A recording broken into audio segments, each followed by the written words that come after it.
किसी ने कहा कि हम तो केवल जो मन में अशांति है उसको दूर करना चाहते हैं। तो ऐसा है ना, ध्यान बतावे, अदृष्टा के स्वरूप में स्थित हो जाओ, मन को बिल्कुल शिथिल छोड़ दो, शांति मिल जाएगी, विश्राम मिल जाएगा।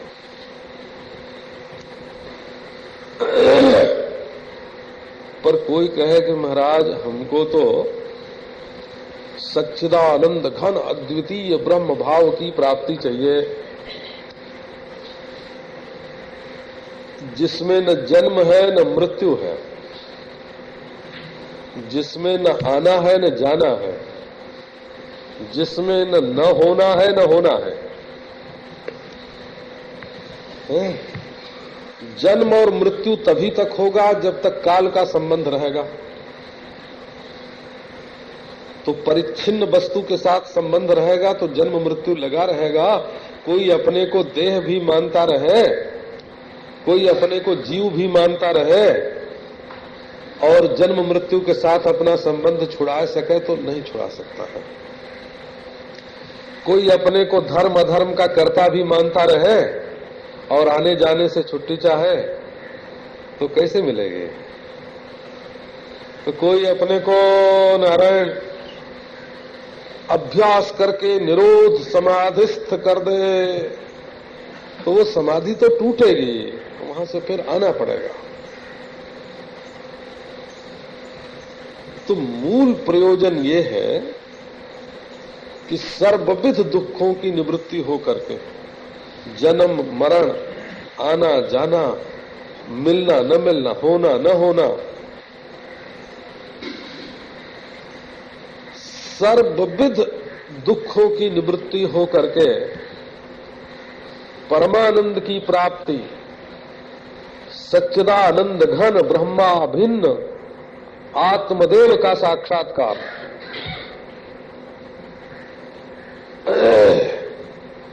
जो चाहता है उसके लिए ये आवश्यक है कि वो अपने को देह से अलग जाने। और देह में भी केवल हड्डी मांस चाम के देह से नहीं, अंतःकरण जो वासनात्मक संस्कारात्मक देह है उससे भी अलग जाने। और यही नहीं, जो अज्ञानात्मक कारणात्मक जो देह है उससे भी अपने को अलग जाने। तो प्रयोजन के अनुसार साधन होता है। तो हमारे मित्र कई दिन तक जब वेदांत सुन लेते हैं तो उनके मन में ऐसा ख्याल हो जाता है कि सबको यही सुनना चाहिए और सबको यही सुनाना चाहिए। लेकिन जब तक मनुष्य के मन में जन्म मरण से मुक्ति, आवागमन से मुक्ति, इष्ट अनिष्ट से मुक्ति, सुख दुख से मुक्ति, होने न होने से मुक्ति, ज्यों का त्यों जैसा है वैसा, तो इसी के लिए मुमुक्षा की माने मुक्ति की प्राप्ति की इच्छा होनी चाहिए, जिज्ञासा की प्राप्ति होनी चाहिए, जानने की इच्छा होनी चाहिए। यही अधिकारी भेद की आवश्यकता है। कल वाचस्पति मिश्र का एक ग्रंथ देख रहा, बड़े दिव्य पुरुष हुए हैं वो वाचस्पति मिश्र। षड दर्शनी के व्याख्या था, 6 दर्शन का व्याख्यान उन्होंने किया। तो उसमें आया कि एक होता है उपदेश और एक होती है आज्ञा। तो उपदेश जो होता है वो प्रयोज्य के प्रयोजनानुकूल होता है ना। जैसे आदमी पूछे कि हम चर्च गेट जाना चाहते हैं और कैसे जाएं, तो उसको बता देंगे कि इस रास्ते से तुम चले जाओगे तो चर्च गेट पहुंच जाओगे। वो चर्च गेट जाने की इच्छा उसके मन में है और वहां पहुंचने का रास्ता हम बताते हैं। उसके पूछे हुए का उपदेश कर देना। जो स्वर्ग जाना चाहता है उसके लिए यज्ञ की विधि बता दी, जो अपने इष्ट देव को पाना चाहता है उसको उपासना की विधि बता दी, जो समाधि लगाना चाहता है उसको समाधि लगाने का उपाय बता दिया, जो तत्वज्ञान चाहता है उसको विवेक बता दिया। और आज्ञा जब करते हैं कि नहीं तुमको हमारी इस आज्ञा का पालन करना ही पड़ेगा,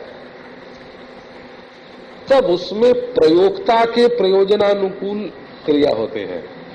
माने जो जिद करके कि तुम्हें हमारी बात माननी पड़ेगी, उसमें वासनावान तो वो हुआ जो आज्ञा दे रहा है।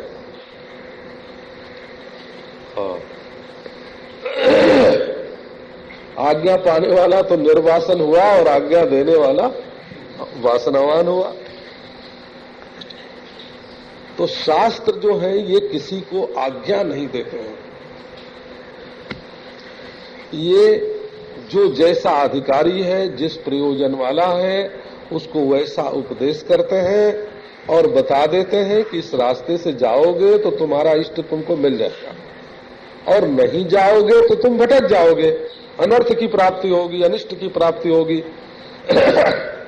तो शास्त्र आज्ञा नहीं देते हैं कि तुम ये काम करो, शास्त्र उपदेश करते हैं। उपदेश करते हैं माने तुम पूछो कि हमको अमुक जगह जाना है तो रास्ता बता दे। तो अब ये जिसको समझो कि संपूर्ण दुखों की निवृत्ति इष्ट है, परमानंद की प्राप्ति इष्ट है, अज्ञान की निवृत्ति इष्ट है और स्वरूप का ज्ञान साक्षात्कार इष्ट है, जन्म मरण की निवृत्ति इष्ट है और अमृतत्व मोक्ष की प्राप्ति इष्ट है। जो परिच्छिन्नता के द्वंद्वों से मुक्त होना चाहता है, हम ऐसा पद प्राप्त करना चाहते हैं जहां कोई संघर्ष नहीं है, कोई आंदोलन नहीं है, कोई लड़ाई नहीं है, कोई झगड़ा नहीं है। हम उस वस्तु को प्राप्त करना चाहते हैं जहां पार्थी बंदी नहीं है। अविरोधी सत्य, अविरोधी सत्य प्राप्त करना चाहते हैं, जिसका द्वैत से, विशिष्टाद्वैत से, द्वैताद्वैत से कोई झगड़ा नहीं है, जिसका जैन, बौद्ध, पारसी, सिख, यहूदी से कोई झगड़ा नहीं है, जो सर्वाधिष्ठान भूत अद्वय सत्य है, कहा उसका साक्षात्कार करना चाहते हैं। कहो सचमुच तुम इतने उदार, सब अपनी अपनी जगह पर रहें, तो आओ आत्मा और अनात्मा का तुम क्या हो और तुम्हारे सिवाय क्या है, इसका विवेक करो। आत्मा प्रकाशक स्वच्छो देहस्तामस उच्यते तयोरैक्यम प्रपश्यन्ति किमज्ञानमतः परम। आत्मा है रोशनी, प्रकाश,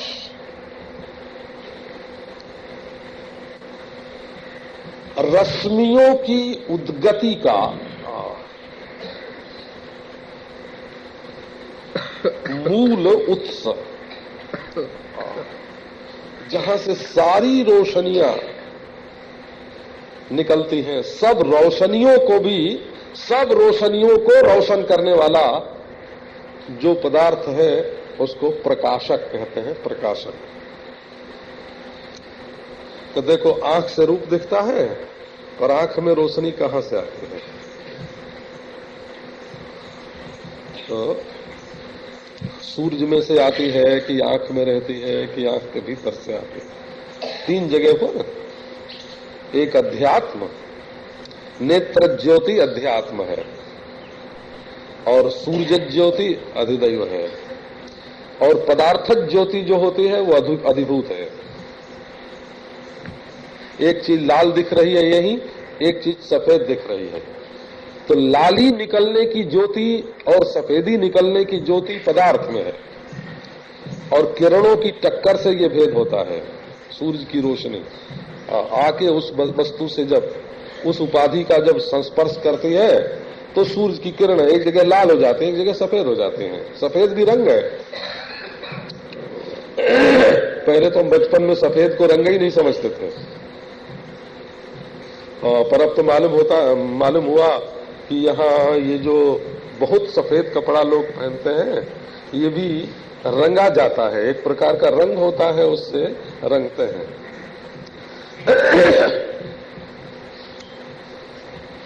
तो ये आत्मा जो है ये सबका प्रकाशक है। तो प्रकाशक का मतलब आप ये धूप सरीखी रोशनी या बिजली सरीखी रोशनी ऐसा नहीं समझना हो। प्रकाशक शब्द का अर्थ है ज्ञापक, मालूम कराने वाला। जिससे सब मालूम पड़ता है उसको प्रकाशक बोलते हैं। जैसे ये कमल है, ये विषय है ना, तो ये कमल मालूम पड़ता है और इस पर रोशनी पड़ रही है सूरज की, बिजली की, तो वो रोशनी भी मालूम पड़ रही है। और हमारी आंख की रोशनी भी पड़ रही है, ये बात भी मालूम पड़ रही है। तो ये तो हुई रोशनी। कमल का हृदय में ज्ञान हो रहा है, आप देखो, और आंख में से वो ज्ञान ही कमल को देख रहा है। जैसे कोई कैमरा रखा हुआ हो ना, कैमरा, और सामने कोई चीज हो, तो सामने की चीज शीशे में से हो करके कैमरे के भीतर जब प्रतिबिंबित होती है तो वहां फोटो उसका खिंच जाता है। कान के रास्ते जब आवाज भीतर पहुंचती है तो वहां ऐसी आवाज का ये संस्कार है, ऐसी आवाज का ये संस्कार है, ये जो पहले से बैठाया हुआ है ना, उससे हम समझ जाते हैं कि ये बात कही गई। देखो तार में तो गटरगट ऐसे बोलते हैं, ऐसी आवाज करते हैं और उसका मतलब लोग समझ जाते हैं।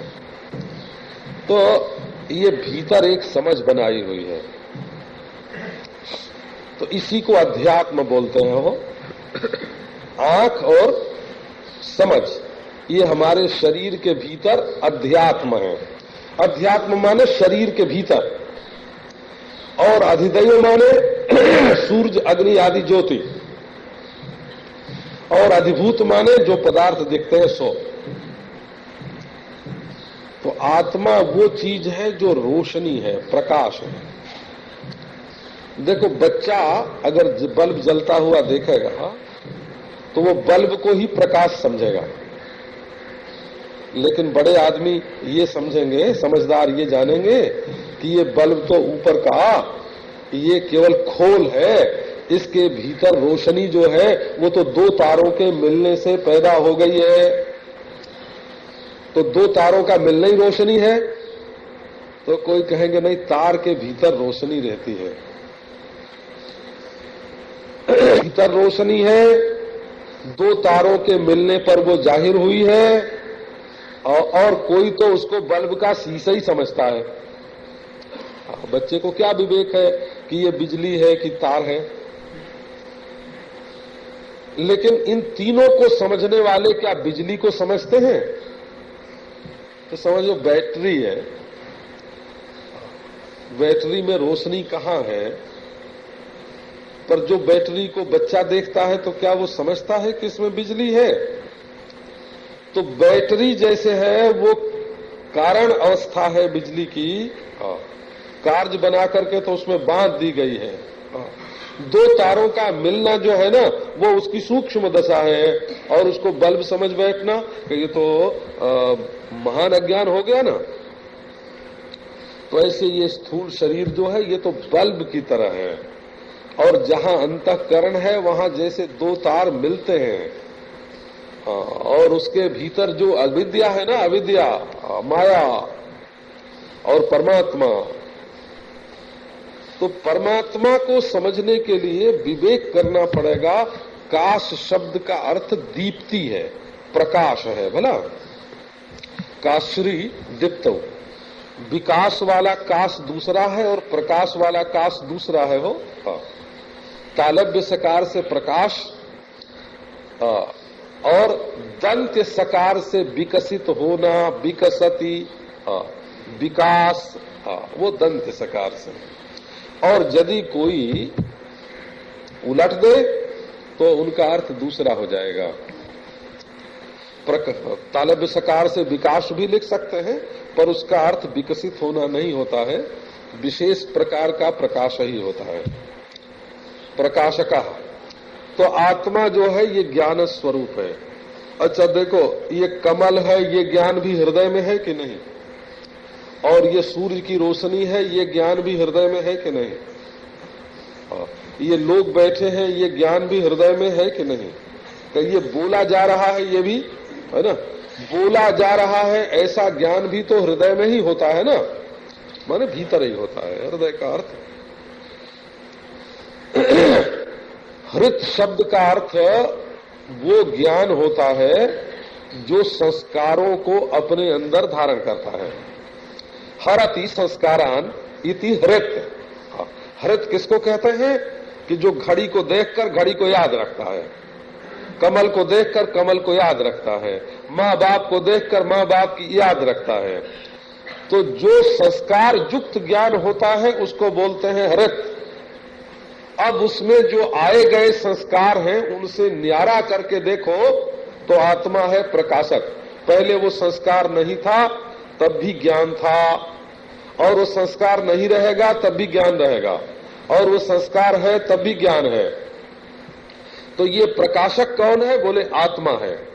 इसी से संस्कार का होना न होना, इच्छा का होना न होना, इंद्रिय का होना न होना, होने पर तेज होना और मंद होना, और उसके सामने अंधेरा होना और न होना, ये सब ये प्रकाशक आत्मा जिसको सब मालूम पड़ता है, और जिसको सब मालूम पड़ता है वो दुनिया है कि नहीं है, देवता है कि नहीं है, पुनर्जन्म है कि नहीं है, ईश्वर है कि नहीं है, ये सब जिसको मालूम पड़ता है वो जिस मैं को मालूम पड़ता है।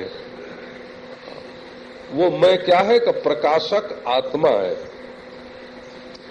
अब देखो कैसा है कि स्वच्छ है, अपना आत्मा स्वच्छ है, बिल्कुल स्वच्छ, निर्मल। स्वच्छ का क्या अर्थ है? कि स्वच्छ का अर्थ है कि कोई दूसरी चीज उसमें मिली हुई न हो। ये देह जो 3.5 हाथ का मालूम पड़ता है ये आत्मा से मिला हुआ नहीं, ये तो गंदा है। आप जानते हैं ना, गंदगी दुनिया में कहीं नहीं होती। जहां प्राणी का शरीर जाता है वहीं गंदगी होती है। प्राणी थूक दे तो गंदा, बाल काट के फेंक दे तो गंदा, नाखून निकाल दे तो गंदा, पसीना डाल दे तो गंदा, मूत दे, हग दे तो गंदा। इसकी हड्डी, इसका मांस, इसकी चर्बी शरीर में, शरीर की गंदगी से ही सृष्टि में गंदगी आती है।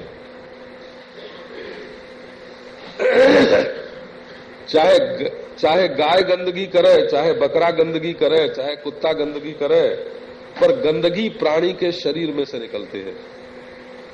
प्रकृति के प्रवाह में गंदगी नहीं होती है, गंदलापन होता है पर गंदगी नहीं होती है, अशुद्धि नहीं होती है। प्रकृति के प्रवाह में अशुद्धि नहीं होती है। प्राणी शरीर के संपर्क से, संबंध से तब अशुद्धि का उदय होता है। तो ये यदि शरीर आत्मा होवे तब तो अशुद्धियों की पिटारी होवे। अच्छा कहो भाई मन स्वच्छ है, तो मन भी स्वच्छ नहीं है, आप तो जानते ही हैं। आप दूसरे के मन के बारे में ऐसा सोच सकते हैं कि बिल्कुल स्वच्छ है, लेकिन अपने मन के बारे में तो कम से कम जानते ही हैं। इसमें मूल बात यह है कि जैसे आंख सब चीज पर पड़ती है ना, गंदी पर भी पड़ती है, पवित्र पर भी पड़ती है। इसी से शंकर जी का दर्शन भी होता है और इसी से रास्ता में पड़ा हुआ मल भी दिखता है। तो आपकी आंख गंदी की स्वच्छ? तो असल में शिव जी का लिंग आप पवित्र मानते हैं तो उसके दर्शन से आपकी आंख पवित्र हो गई, और मैल आपकी दृष्टि में अशुद्धि है, अशुचि है, अपवित्र है, तो आंख अपवित्र हो गई। असल में आंख अपवित्र नहीं हुई न आंख पवित्र हुई, आंख तो आंख है। जिसको देख करके आपका मन पवित्र हुआ वो पवित्र, और जिसको देख करके आपका मन अपवित्र हुआ वो अपवित्र। तो आंख का काम केवल दिखाना है, पवित्र करना न करना ये आंख का काम नहीं है। तो जैसे आंख एक करण है, औजार है, वैसे मन भी आपके पास एक करण है, एक औजार है। वो किसी चीज को अच्छी दिखाता है, किसी चीज को बुरी दिखाता है, दिखाना भर उसका काम है। वो तो रोशनी है। हाँ, चोर देखने से लालटेन चोर नहीं हो जाती है? और साहूकार देखने से लालटेन साहूकार नहीं हो जाती। लालटेन तो लालटेन ही है। तो मन तो आपके पास एक लालटेन है। वो चोर को देख करके चोर नहीं हो जाता, वो साहूकार को देख करके साहूकार नहीं हो जाता। हाँ, जब चोर को देख करके चोरी करने का संकल्प होता है तब वो चोर हो गया। जब साहूकार को देख करके साहूकारी करने का मन हो गया तो पवित्र हो गया। तो कहने का अभिप्राय क्या हुआ कि मन तो जैसे जैसे सूर्य है, वो चोर को भी रोशनी देता है और साहूकार को, लेकिन न खुद चोर होता न साहूकार होता। जैसे आग चोर के घर में भी रसोई बनाती है और साहूकार के घर में भी बनाती है। धरती दोनों को अपने स्थान देती है, आंख दोनों को देखती है। वैसे मन में दोनों तरह की बातें दिखाई पड़ती हैं, आती हैं और जाती हैं। उनमें यदि आप किसी को पकड़ के बसा लेने की कोशिश करोगे ना, तब वासना बनी, और जब वासना बनी तो उसमें गंदगी आई। तो असल में ज्ञान का जो स्वरूप है वो निर्विषय है, स्वच्छ है। जैसे आपके घर में शीशा लगा हो और सड़क पर से मोटरें आती जाती हो और शीशे में दिखाई पड़ती हो, तो कभी टूटी मोटर आ गई, कभी अच्छी मोटर आ गई, कभी घोड़ा गाड़ी आ गई, कभी भंगी आ गया, कभी साधु आ गया सड़क पर जाता हुआ। तो आपका शीशा क्या भंगी हो गया? क्या आपका शीशा साधु हो गया? क्या आपका सीधा शीशा मोटर हो गया? वो तो उसकी जो स्वच्छता है उसी के कारण बाहर की वस्तु उसमें प्रतिबिंबित होती है। तो ये जो ज्ञान मात्र आत्मा है ना, ज्ञान स्वरूप आत्मा का स्वरूप है केवल ज्ञान, केवल जानना। बाहर की जितनी भी चीजें आती हैं और जाती हैं, इनको मालूम करता हुआ भी वो बिल्कुल स्वच्छ रहता है। तो आप अपने ज्ञान स्वरूप का विवेक, ज्ञान स्वरूप का विवेचन कीजिए। कैसे क्या होगा? कैसे ये होगा कि ज्ञान न मरता है न पैदा होता है, वो तो प्रकाश है। अगर ज्ञान रहे नहीं तो जन्म भी सिद्ध न हो। जन्म हुआ ये बात कैसे मालूम पड़े? ज्ञान से। और मृत्यु होती है ये बात कैसे मालूम पड़ी? ज्ञान से। तो जन्म और मृत्यु दोनों का साक्षी है ज्ञान। अगर आप साक्षी के रूप में रहे तो जन्म और मृत्यु आपको नहीं छुएंगे। जन्म और मृत्यु शरीर में होंगे, जन्म और मृत्यु साक्षी का थोड़ा ही होगा। अच्छा कहो सुख और दुख आया, बोले आप सुख दुख नहीं है, सुख तो कभी आता है कभी चला जाता है, और दुख भी कभी आता है और कभी चला जाता है। सुख और दुख तो काल में कटते रहते हैं, लेकिन आप तो काल में नहीं कटते रहते हैं। आप तो सुख दुख दोनों में, सुख आपसे ही सिद्ध होता है, आप सुख के प्रकाशक हैं। आप दुख भी आपसे ही सिद्ध होता है, आप दुख के प्रकाशक हैं। असल में आप तो शीशे की तरह स्वच्छ हैं। दुख की तो परछाई पड़ी है और वो थोड़ी देर में चली जाएगी। सुख की तो परछाई पड़ी है संसार में और वो थोड़ी देर में चली जाएगी। आप बताओ ऐसा कौन सा सुख आपके जीवन में आया जो हमेशा बना रहा, और ऐसा कौन सा दुख आपके जीवन में आया जो हमेशा बना रहा? कस्यैकांतम सुखम उपनतम दुःखम एकांततो वा नीचैर्गच्छत्युपरि च दशा चक्र नेमिक्रमेण। कालिदास बोलते हैं, ये कालिदास का श्लोक है कि चक्र नेमिक्रमेण, रथ का पहिया जो सिरा ऊपर होता है वही सिरा नीचे जाता है, जो सिरा नीचे जाता है वही ऊपर उठता है।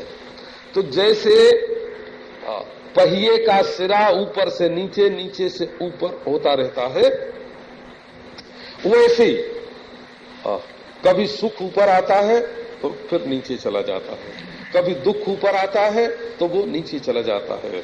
दुनिया में ऐसा कौन है, कस्यैकांतम सुखम उपनतम दुःखम एकांततो वा, ऐसा कौन है जिसके जीवन में हमेशा सुख ही सुख मिला हो, और ऐसा कौन है जिसके जीवन में हमेशा दुख ही दुख मिला हो। नीचैर्गच्छत् उपरि च दशा चक्र नेमिक्रमेण, रथ के पहिए की तरह कभी सुख आता है, कभी दुख आता है, कभी अपने मन के अनुकूल होता है, कभी प्रतिकूल होता है। तो प्रतिकूल होने पर दुख भी मालूम पड़ता है, लेकिन वो तो एक परछाई है, वो तो चली जाएगी। अब दुख आने पर अगर आप ये मान बैठेंगे कि ये तो हमेशा के लिए आ गया, तो आपको डबल दुख हो जाएगा। दुख आने पर भी इसका वियोग होगा, ये बात आपके ध्यान में रहनी चाहिए। दुख के संयोग के समय उसके वियोग का ध्यान बना रहे। आया है तो आया, चला जाएगा। और जब सुख का संयोग होगा ना, तो यदि कहोगे कि ये बना ही रहे, तब तो वो जाते समय तुमको घायल करके जाएगा। वो नोट तुम्हारा कुर्ता फाड़ देगा, हाँ, वो तुम्हारा हाथ पांव तोड़ देगा, वो तुम्हारे दिल